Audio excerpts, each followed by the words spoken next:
Hey guys, welcome to Racing Hub, and this is pretty much the first video since the rebranding from F1 Hub to Racing Hub, and in today's video we're going to review Ferrari's 2024 season so far. So of course I'm going to count through all of the races and see how good as a team they've performed, have they maximised their performance, and of course how well their drivers have been. If you are new to this channel, please remember to like and subscribe, and I would really appreciate it. Let's roll the intro. So Ferrari in 2024 have had an interesting season. They started the year by far second fastest, if not fastest, in the case of the Australian Grand Prix, or at least I believe that, to now easily the fourth fastest car and in the middle of no man's battle. So what's gone on with Ferrari? Well, they started the season off pretty well. In qualifying they were second on the grid with Charles Leclerc and finished third with Carlos Sainz and fourth for Charles Leclerc, the next best to Red Bull. In Saudi Arabia, of course, Carlos Sainz was ill, so that had put Oliver Behrman in, and the rookies still managed to beat a McLaren and a Mercedes, something that if Oliver Behrman was in the car right now, we reckon he probably wouldn't be able to do. Charles Leclerc could even fight with Sergio Perez for second in the Grand Prix at that point, and it took until Australia until they recorded their first win, and what an easy win it was, by far the class of the field. Ferrari have maximised every single opportunity in that first couple of races of the year.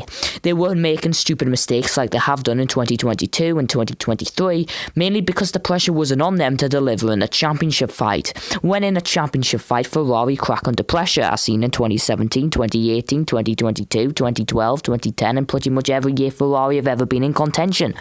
However, things went wrong with Ferrari, and this is a big problem so far ever since the ground effect era, and it's the upgrades. Upgrades don't necessarily make your car faster, and Ferrari have learned that the hard way when they brought it to the Miami Grand Prix, and that is what you learn in this Grand Prix. Read it. Of course, Lando Norris won his first race, but Ferrari's upgrades at the Emilia-Romagna Grand Prix, after bringing their first upgrade package in Miami, did not work at all. Instead, they dropped behind McLaren and Red Bull, and instead were third fastest. Why this upgrade didn't work is another question, but their upgrades they brought to the Spanish Grand Prix probably explains maybe even more so how they've slipped to fourth fastest.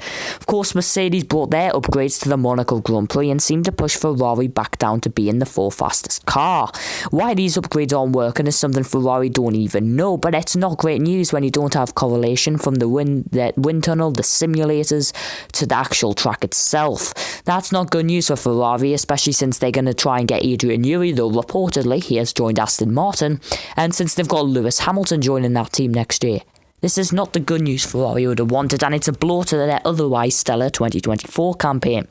As their drivers themselves, Charles Leclerc has done a pretty good job and is by far probably the fastest of the two Ferrari drivers, but even he didn't start the year as the faster one of the two. Carlos Sainz took third in Bahrain, probably would have beat his teammate in Saudi, won the Australian Grand Prix, finished third in the Japanese Grand Prix, out-qualified him in China after Leclerc crashed in the sprint, but ever since he lost it in the actual qualifying for the sprint itself when he crashed out, before continuing on, Carlos Sainz has been pretty much second fiddle to Charles Leclerc.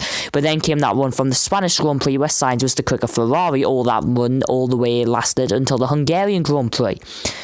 How have Ferrari been though in the last couple of rounds? Well, ever since the British Grand Prix where Charles Leclerc was out in Q2, again, for the second time this season, they've been a little bit better.